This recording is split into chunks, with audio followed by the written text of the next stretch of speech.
চোখের সামনে আপন ছেলে নামাজ পড়ে না, বাবা মা হাল ছেড়ে দিস, আর কি করব? মেয়ে পর্দা করে না, আমি কি করব? হুজুর বাপ হইলে হইছি, আমি কি করব? আমার কি করার? যখন যা চাইছে হুজুর সব দিছি, অন নামাজ পড়ে না, আমি কি করতে? বাহ, হাল ছেড়ে দিছেন না রে বাবা। নূহ আলাইহিস সালাম 950 বছর পরে যখন আল্লাহ তাআলা ওনাকে 950 বছর, কিন্তু 950 টাকাকে বলে না। 950 টাকা আর 950 বছর এক কথা। 950 টাকা মানে তো 50 টাকা কম 1000, কিন্তু 950 বছর আপনার আমার বাপ দাদা 14 গোষ্ঠীর কয়জনের হায়াত একত্র করে লইব? একজন মানুষ, তিনি নবী, 950 বছর একটানা মানুষকে আল্লাহর দিকে ডাকছেন। এরপরেও যেদিন নৌকা ছেড়ে দিবে, তুফান চলে উঠছে, পানি উঠে গেছে, পানি দেখা যাচ্ছে, তুফানের বন্যার পানি, আল্লাহর গজবের পানি, তখনও কোরআনে আছে হযরত নূহ আলাইহিস সালাম তার ছেলেটাকে টানাটানি করছে। কেনান, যে ছেলেটা তখনও ঈমান আনে নাই, তারে বলছে ইয়া বুনাইয়ার কাম মা'না, হে আমার সন্তান, বাপ আয় না, ঈমান এনে নৌকায় উঠে আয়। বাপ, পানি দেখা যাচ্ছে, ওয়াফারাত তান্নূর, চুলার ভেতর থেকে পানি বের হয়ে গেছে, পানি দেখা যায়, বাবা আয় না।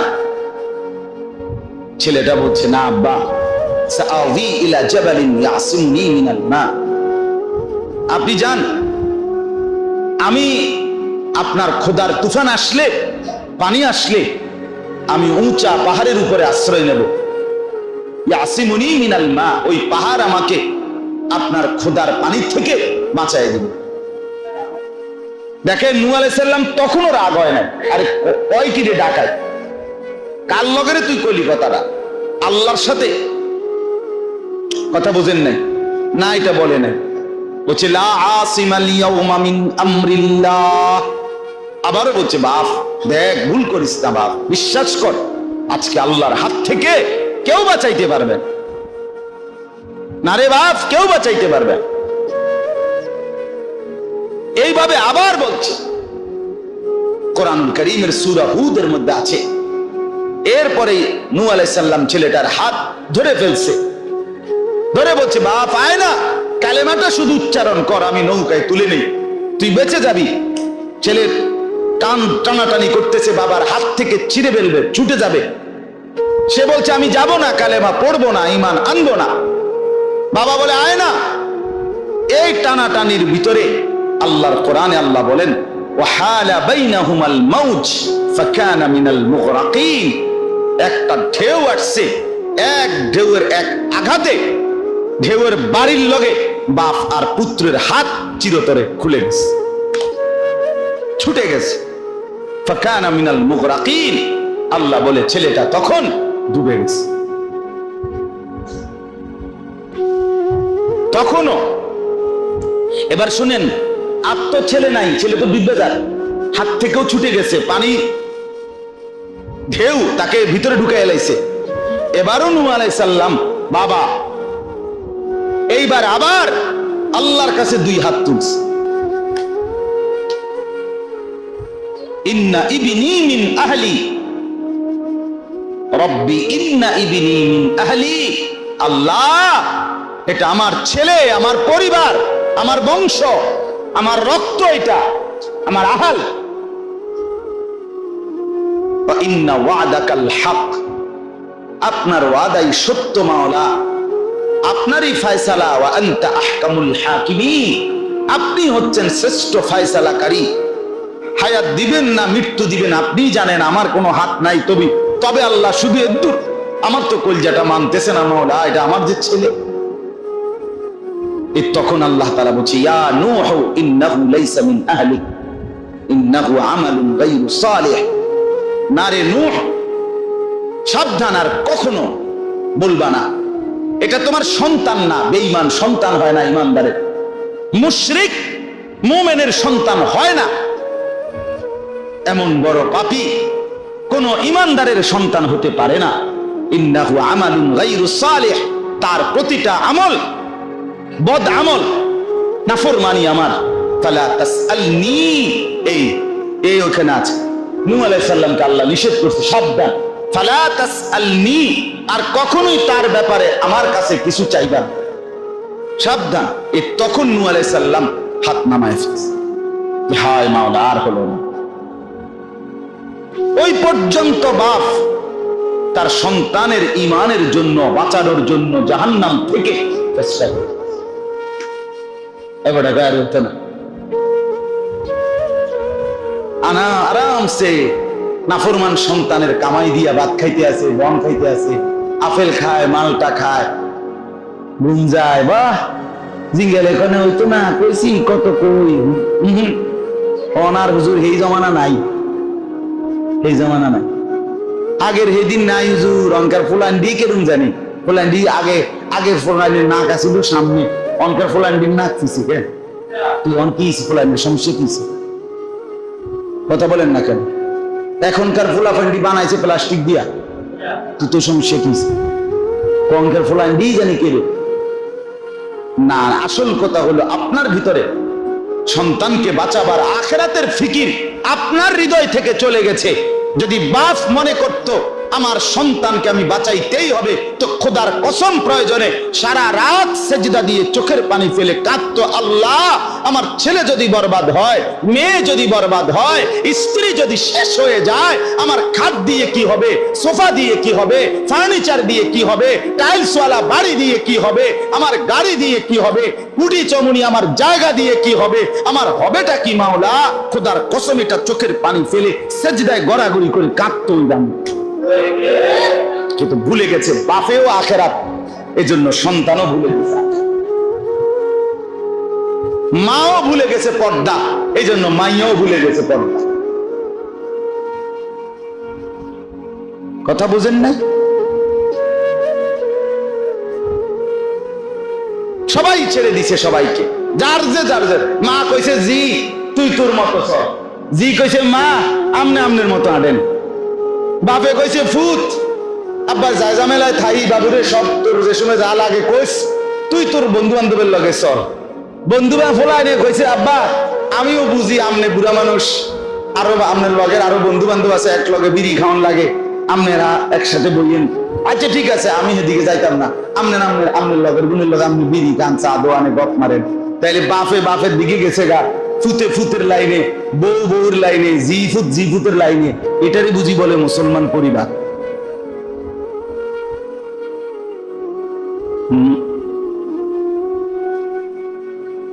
হাদিসের মধ্যে আছে হযরত ওমর রাদিয়াল্লাহু তাআলা আনহু, সাইয়্যিদুনা ওমর মধ্যরাতে মানে মাঝরাতে তাহাজ্জুদের নামাজের জন্য উঠতেন।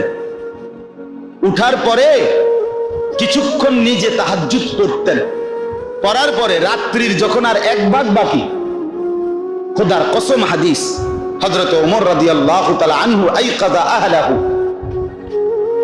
তখন নিজের স্ত্রী সন্তানদেরকে জাগিয়ে দিতেন, বলতেন আর অল্প একটু সময় বাকি, ওঠো 2-4 রাকাত তাহাজ্জুদ পড়ো এবং ফজরের নামাজের জন্য প্রস্তুতি নাও।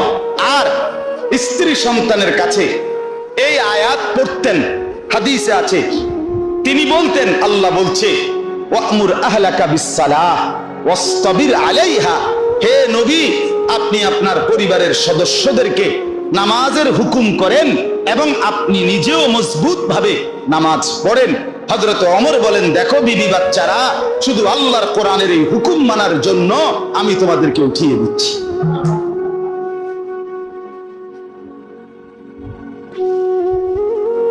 এটা আমল, এটা মুমিনের আমল, মুসলমানের ডিউটি, মুসলমানের জিম্মাদারি এটা। আজকে আমাদের এই হালাত কোথায় গেল?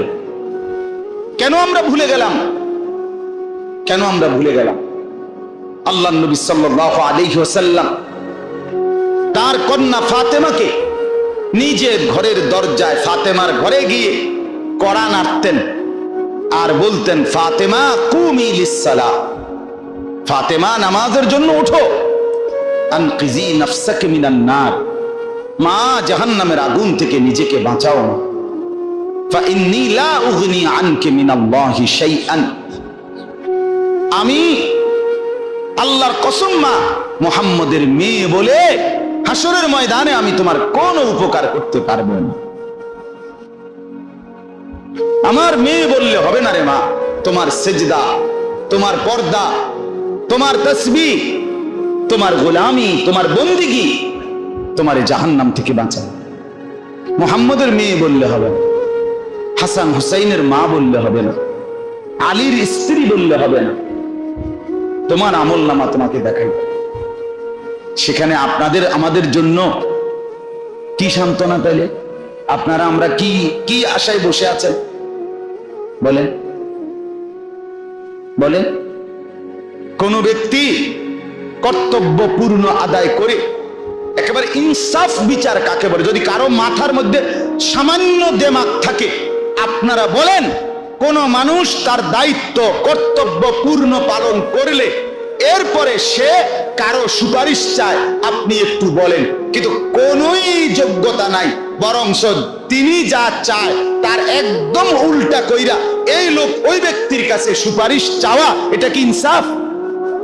তো রাসূলুল্লাহ সাল্লাল্লাহু আলাইহি ওয়াসাল্লাম সুপারিশ করবেন মানে কি এই যে নবী বলে দিছে উম্মত চুরি, ডাকাতি, জিনা, ব্যভিচার, মদ, জুয়া, অশ্লীল ছবি, গান, বাদ্য, নাটক, সিনেমা, সুদ, ঘুষ, যা ইচ্ছা তা করতে থাকো, কোনো টেনশন করো না, আমি নবী আছি, আমি সুপারিশ করে তোমারে বেহেশতে পাঠামোই পাঠামো। এটাই তো নবী বলছে না? সুপারিশের মানে এই তো না? বলেন, একজন মুসলমান বলেন, আপনার বিবেক কি বলে? এই কথার অর্থ এই আপনি আপনার সব নাফরমানি করতেই থাকবেন? এ তো খ্রিস্টানদের আকীদা, এ তো কাফেরের আকীদা, মুসলমানের আকীদা না। খ্রিস্টানদের আকীদা কি জানেন? খ্রিস্টানদের আকীদা হলো ঈসা আলাইহিস সালামকে তারা নিজেরা ফাঁসিতে ঝুলাইছে, ক্রুশের মধ্যে বিদ্ধ করে, ওই যেটা তারা গলার মধ্যে চিহ্ন ব্যবহার করে। কেন? তাদের ধর্মের বক্তব্য এটা যে আমাদের ঈসা উনি তো আল্লাহর পুত্র, উনি নিজে আমগরে বলছে তোমরা আমাকে ফাঁসিতে ঝুলায় দাও, দিলে তোমাদের সমস্ত কিয়ামত পর্যন্ত তোমাদের বংশধরদের সমস্ত পাপ আমি কাঁধে তুলে নিলাম, আমি আমার পিতার সাথে সেটা বুঝবো, তোমরা কোনো চিন্তা করবা না। খোদার কসম, এটা তোমরা কোনো টেনশন করবে না।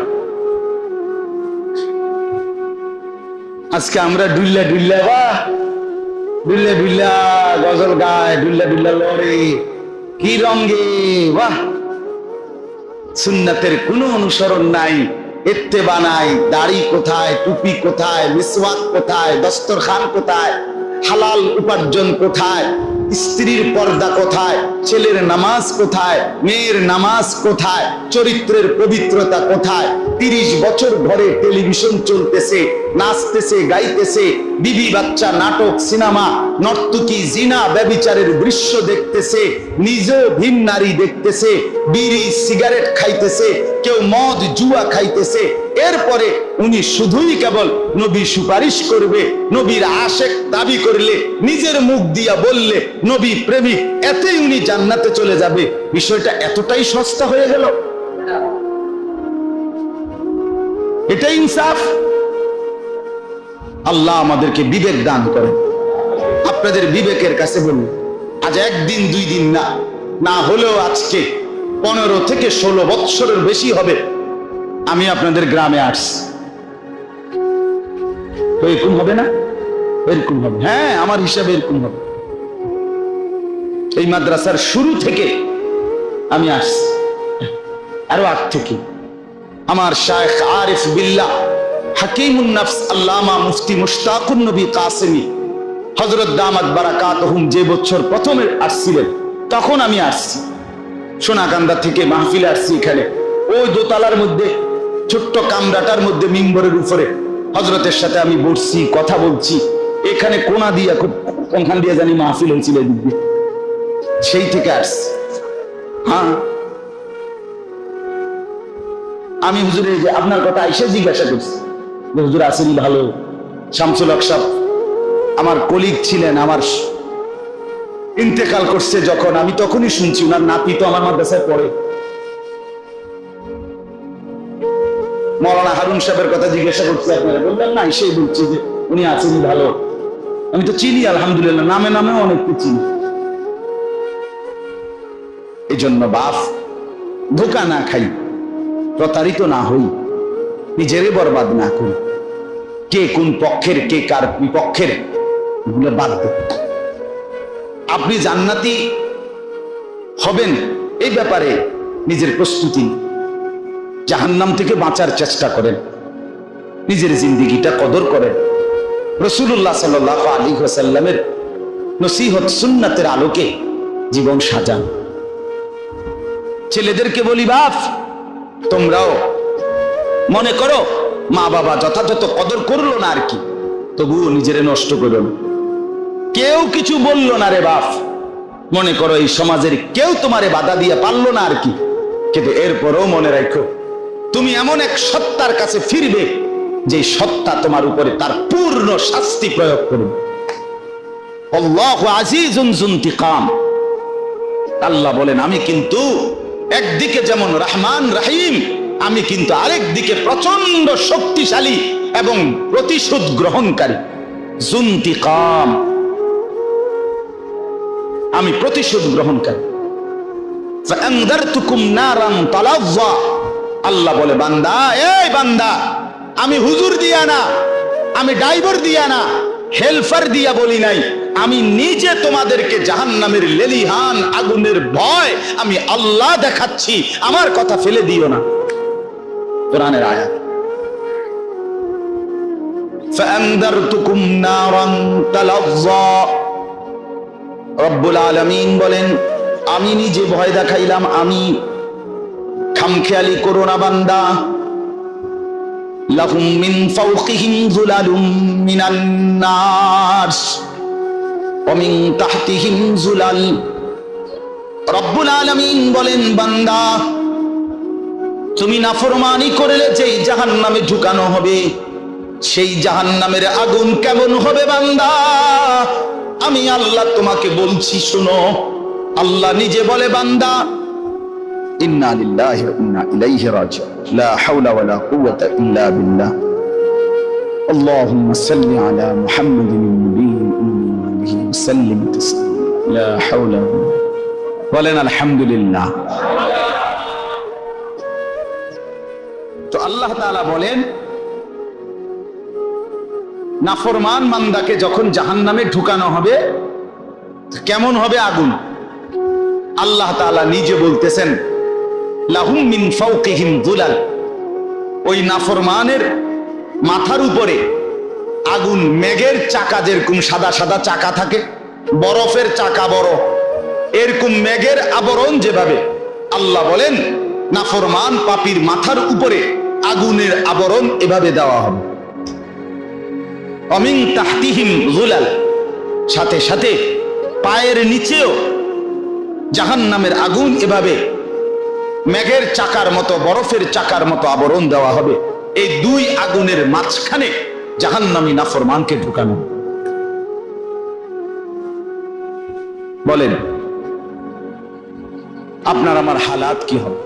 আমরা হাদিসে পড়ছি রাসূলুল্লাহ সাল্লাল্লাহু আলাইহি ওয়াসাল্লাম বলেন জাহান্নামের সবচেয়ে হালকা, সবচেয়ে সামান্য আযাব যে ভোগ করবে, সবচেয়ে হালকা আযাব, সেটা হলো সবচেয়ে কম আযাব যাকে দেওয়া হবে তাকে একটা শুধু কেবল পায়ের তালুতে একটা আগুনের জুতা অথবা জুতার স্যান্ডেলের ফিতা, এতটুকুই শুধু কেবল আগুনে পড়ানো হবে আগুনের, আর পুরা দেহে আগুন জ্বলবে না, শুধু এতটুকু।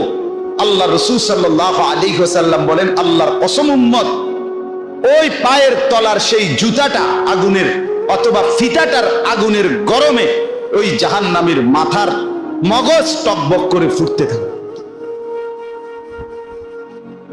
আর সে মনে মনে ভাববে, নবীজি বলেন যে এই জাহান্নামে সবচেয়ে বেশি আসাধ্য, মানে সবচেয়ে বেশি আযাব তাকে দেওয়া হচ্ছে, অথচ এটা হলো সবচেয়ে হালকা আযাব।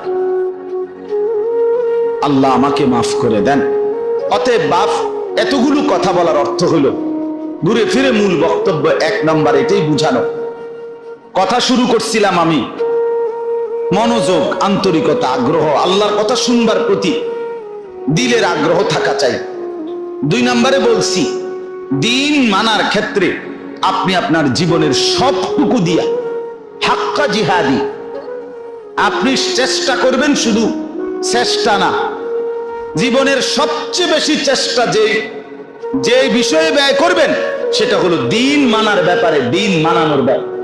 অর্থাৎ নিজে দিন মানার জন্য এবং পরিবারের সদস্যদেরকে দিন মানানোর জন্য জীবনের সবচেয়ে বেশি পরিশ্রম, কষ্ট, মেহনত, ফিকির, চেষ্টা ব্যয় করা, এটা মুমিনের পরিচয়, এটা মুমিনের সিফাত। আমরা অনেক সময় দুনিয়ার ব্যাপারে বলি না যে হুজুর আল্লাহ হইতে পারবো, এই বিল্ডিং খান করতে গিয়ে আমি কত কষ্ট করছি, বলি কি না বলেন? এই জমি খান দলিল করতে, টাকাগুলো ব্যবস্থা করতে হুজুর আমার বুকটা মাটির লগে লাগিয়া গেছে, আমি জানি কত কষ্ট করছি। তার মানে নিজের খুব কষ্টের কথা নিজে স্মরণ করে, ঠিক কিনা বলেন? কিন্তু সেটা তো জমির ব্যাপারে বললেন।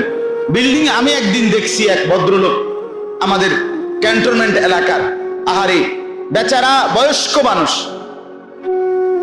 আপনাদের থেকেও বেশি হবে বয়স, বয়স্ক মানুষ, সারাদিন আপনার বিল্ডিং করেন, রাজমিস্ত্রিরা যে ইট গাইতে যায়, পরের দিন ফজর পইরা উনি সালামটা ফিরাইয়াই দেখি, প্রায় দিন দেখছি, এই 2টা বালতির মধ্যে কইরা আলগিরিয়া বেটা বাঁকা হইয়া যাইতেছে বুড়া মানুষ, এরপরও 2টা বালতি আলগাইয়া পানি ওই পুকুর বা খালের থেকে লইয়া এই বিল্ডিং এর ওয়ালডির মধ্যে দিতেছে।